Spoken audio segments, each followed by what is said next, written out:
Firstpost reports from the world's second largest continent. Hello, I'm Alyson Grange. A very warm welcome from Durban, South Africa. We get you the news and the newsmakers from Africa. From elections to climate change to innovations and opportunities. As the world's attention shifts, we report from Africa, the heart of the global south. Join me every weekday live on Firstpost.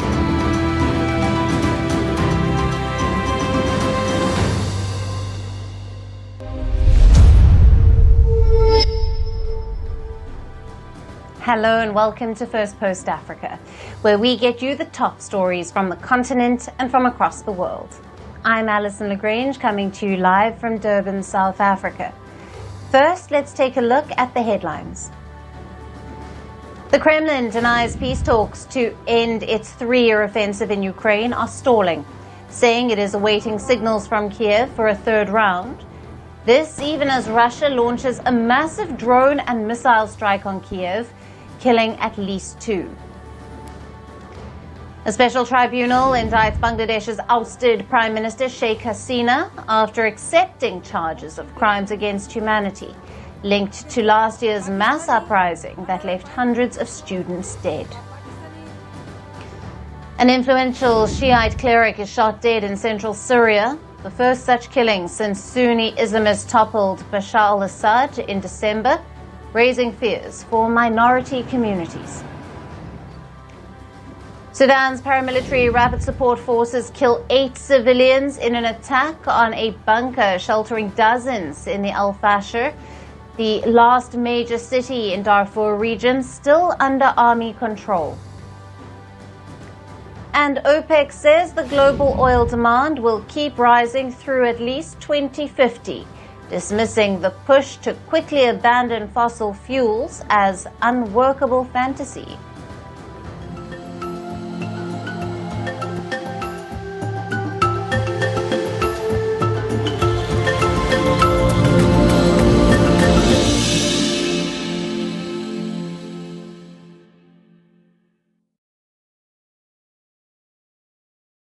Hello and welcome. We are starting with the latest from Namibia. The country is set to be the first African nation to roll out a digital payment system. It will be based on India's much acclaimed Unified Payments Interface, or the UPI. The announcement followed talks between India's Prime Minister Narendra Modi and Namibian President Netembo Nandi-Ndaitwah. Now, the two leaders held discussions on various issues during Prime Minister Modi's state visit to the country as a part of his 5-nation tour. With this, the Namibians will be able to make real-time payments using a digital payment system. To put it simply, the citizens of Namibia will be able to make payments with just a few taps on their mobile phones. The hassle of carrying cash or tedious traditional payment methods will become a thing of the past. This, as the National Payments Corporation of India, or the NPCI, which manages the retail payments and settlement systems of the country, signed a licensing agreement with the Bank of Namibia. Namibia has become the first country in the world to sign a license agreement with the NPCI to obtain the UPI-style infrastructure for domestic use. Libya is the first country in the world where NPCI, National Payment Corporation of India, and the Namibian Central Bank have entered into an agreement for licensing agreement to deployment of the UPI in Namibia for real-time payments. And this is a significant development. We believe that this will open up new avenues for cooperation in the digital space between our two countries. The collaboration will focus on transferring India's technological expertise to Namibia. This will allow the country to launch a digital payment system of its own. Behind the deal is 1 year of dialogue and groundwork between the two countries. The deal that was signed in April last year was confirmed during Prime Minister Modi's visit. This marks a major push toward globalizing India's fintech capabilities. Now, India is also in talks with the East African nation of Rwanda to help them build their own digital payment system. It was also a topic of discussion during Prime Minister Modi's visit to Ghana. Outside the African continent, there are several countries where UPI is an accepted mode of transaction. This includes France, UAE, Mauritius, and Singapore, among others. The most recent addition was Trinidad and Tobago. Qatar may soon join the group by rolling out its own digital payment system. Today, India is emerging as a key pillar for fintech innovation. It is no longer recognized as a soft power. India is now turning into a global exporter of digital public infrastructure.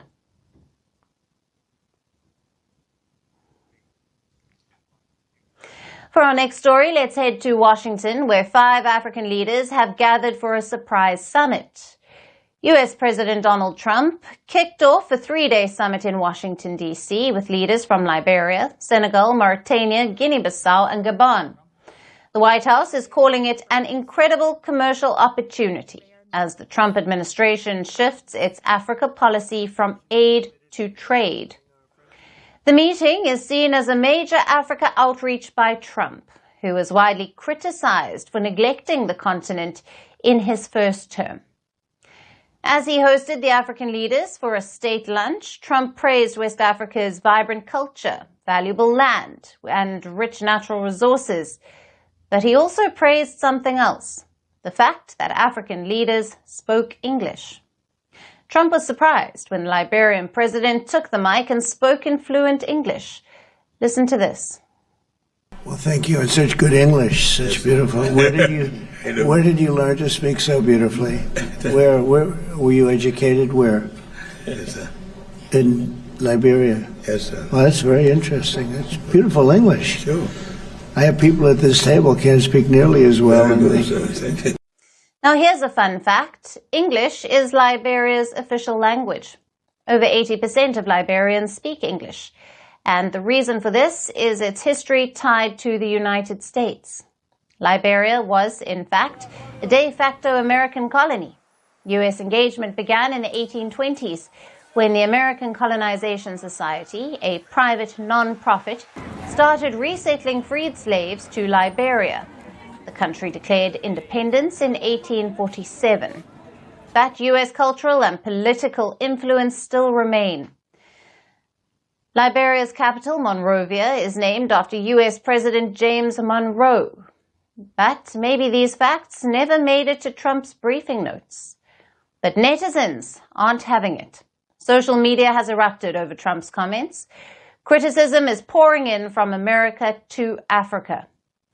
Some Americans are calling it a national embarrassment. Several Liberians have slammed the remark as offensive and ignorant. The South African politician even posted that the Liberian president should have walked out of the meeting. The summit also had other awkward moments. Trump was seen gesturing to the Mauritanian president to wrap up his speech, saying he had a packed schedule. We have to go. But I appreciate it very much. I appreciate it. Maybe we're going to have to go a little bit quicker than this because we have a whole schedule. Now, African leaders arrived in Washington on a White House invitation as the U.S. looks to strengthen trade ties. The focus is minerals and investment. All 5 nations are rich in resources, from manganese and iron ore to gold, lithium, and cobalt. The African leaders used their platform to highlight their resources and made direct appeals to American investors. I like it when things move quickly. Our country is free, open to one and all. You are welcome to come and invest. Otherwise, other countries might come instead of you. Thank you. President Trump saying. Thank you very much. Good job. Thank you very much. But it is also a great country, a big country in other ways. Mauritania is a great country in the sense of its strategic position. It is on the Atlantic coast, which makes it a neighbor to the U.S. Some even praised Trump for brokering peace deals and said that he deserved a Nobel Peace Prize. Trump in turn said he hoped to visit Africa someday. But the summit comes amid deep policy shifts. Earlier this month, the Trump administration shuttered U.S. aid, signaling a move away from aid to trade-only ties. The cuts are expected to hit West Africa the hardest, with warnings of over 14 million additional deaths by the year 2030 if aid isn't restored. Also looming is a potential travel ban on Gabon, Liberia, Mauritania and Senegal. Reports say they are among 36 countries under review for visa restrictions. So, is this really a new chapter in US-Africa relations? Or just another photo op in a deepening global power game? Now, for more on this, we have with us Dr. Quaku Nuama, Professor of International Studies at American University, joining us live from Washington, D.C. Professor, thank you for being with us. Thanks for having me, Alyson. Now, what impact could President Trump's comment about the Liberian president's good English have on U.S.-Africa diplomatic relations? I hope none. This is a storm in a teacup. We have bigger fish to fry, and I hope that they move on. This comes from a place of ignorance, not a place of malice, and it's a poor reflection on the people who prepared him for the meeting. I think that for Africans, we should just move on. This is not something that was deliberately meant to slight us. So I think that the impact will be very minimal. And Professor, how do Trump's gestures and rhetoric at this mini-Africa summit compare to previous U.S. administrations' approaches to the African continent? So Africa relations is usually run by a set of very qualified, professionals, bureaucrats, and usually it's smooth sailing. These meetings are prepared in advance. The staffers do their homework. The president is briefed, and the language is cordial. There's only been a few hiccups. I can only think of 1982 when President Reagan referred to the visiting Liberian president Samuel Doe as Chairman Mo, and in the White House event. But Reagan had also called Africans monkeys in a recorded conversation with Richard Nixon in 1971. So that's where that comes from. But most of the time, this is really a cordial event. Africa policy is not important enough for the president to personally handle it. It's handled by professionals. And so a lot of this stuff is just, mundane, multilateral talk over pre-approved and pre-agreed issues. And so usually you don't see these kinds of stuff. And what were the key outcomes or announcements that you took from the Africa Summit that could significantly shape U.S.-Africa relations going forward? So the statement that the White House released ahead of the summit talked about the so-called commercial opportunities in Africa. But there are other things that the United States is looking for. As you mentioned in your lead up to the story, there's critical minerals in this region. These countries have something that the United States wants.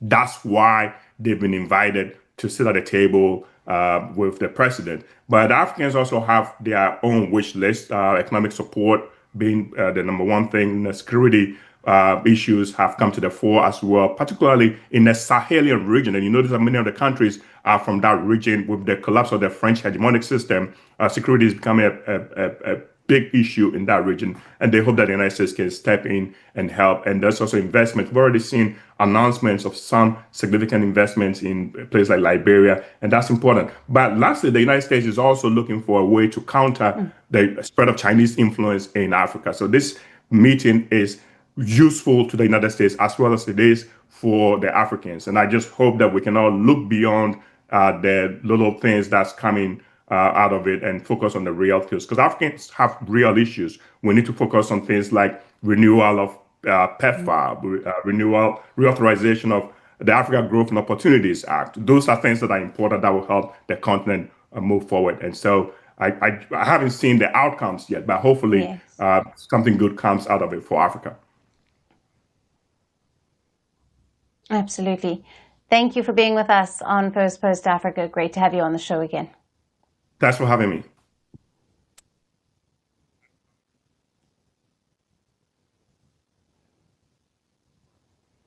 And shifting focus to Kenya, as anger mounts over police aggression against anti-government protesters, President William Ruto has now issued a controversial shoot to incapacitate order.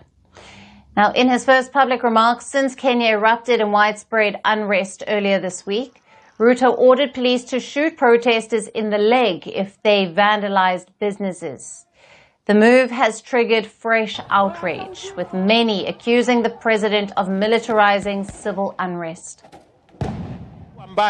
Anyone going to set ablaze anyone's business and property, such a person should be shot in the leg, be taken to hospital and taken to court.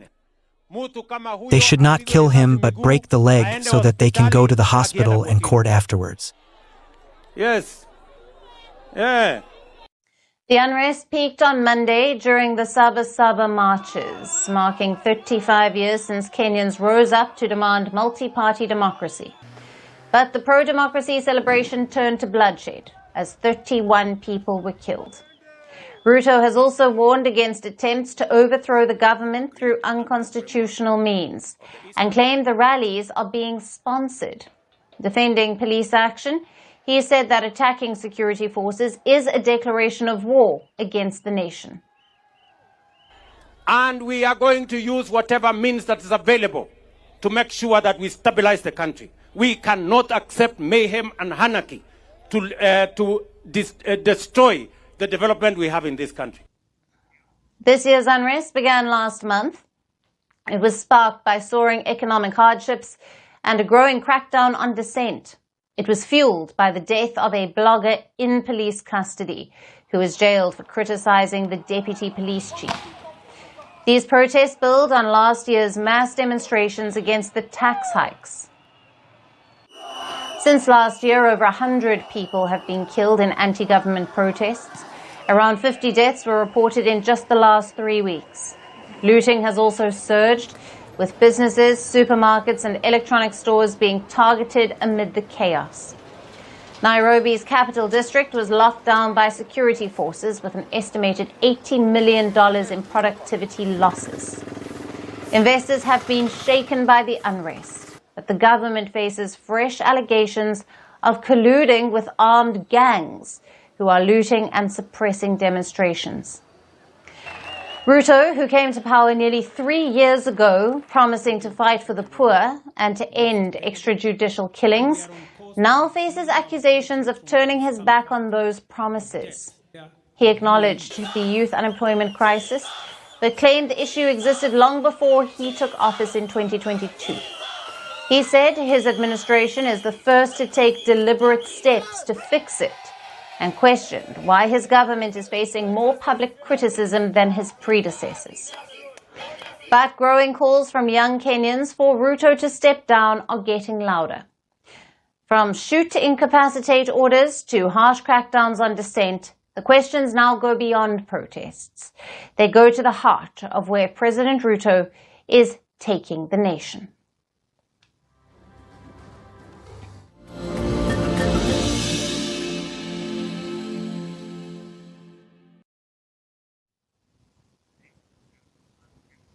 And finally, to our special segment, Resurgent Africa. Amid the coups and the crises, there are many positive stories from Africa that often get overlooked, but not on this show. Our story today is from Zimbabwe, where scrap metal isn't just trash, it's survival. With jobs vanishing and prices soaring, thousands now scour dump sites to make ends meet. It's dirty, grueling work, but it's also cleaning up cities and powering the steel industry. Here's how a job no one wants is becoming both a lifeline and an unlikely climate solution. In the heart of Harare, where trash piles up and services fall short, A silent army goes to work. They are known as scrap pickers. And they are turning rubbish into revenue. Ezekiel Mabiza spends his day digging through dump sites. Old cans, broken car parts, mattress springs, it's all scrap metal gold. I left my job as a security guard during the hyperinflation era because it was no longer worth my while to be in formal employment. I would receive $30 instead of $120. I then decided to collect scrap metal, which is a cash and carry business, and get paid upon delivery. Mabiza carries 66 kilos of salvage in a pushcart.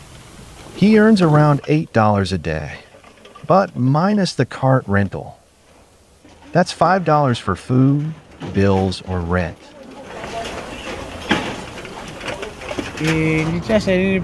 On a good day, I can earn between $7 and $8. I then deduct $2 to pay for hiring the pushcart. After that, I am left with $5, which I take home. I'm actually able to pay my rent. Across Zimbabwe's capital, thousands like him do the same. With 1,000 tons of waste produced daily, most of it never gets collected. Unwanted trash is dumped in open spaces or burnt. Neighborhoods turn into landfills. But in this mess, scrap pickers are doing more than surviving.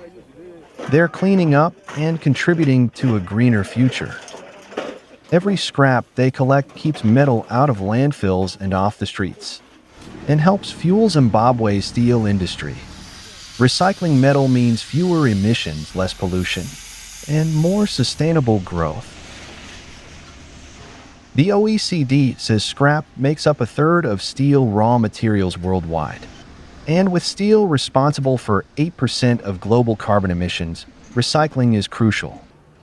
Environmental experts call scrap workers unsung heroes. You find that these communities are actually some of the unsung heroes that we could actually be talking about. Because when you look at scrap, no one could actually say, wow, this is a good job. But look at it this way, these are some of the green jobs that we are talking about. But the job comes with risks. Scrap collectors deal with hazardous waste, from medical syringes, rotting animal bodies, to toxic chemicals. Despite the odds, they keep going. At first, I would lose my appetite for days after seeing things like that. Now I'm used to it. This is my office. This is where the money is. Because for them, this is work, this is dignity, and this is the future of cleaner streets, circular economies, and green survival. Their work may be dirty, but it's making Zimbabwe and the planet a little cleaner every day. And that's it on the show for today. We will see you again tomorrow at the same time. Thank you for watching, and goodbye.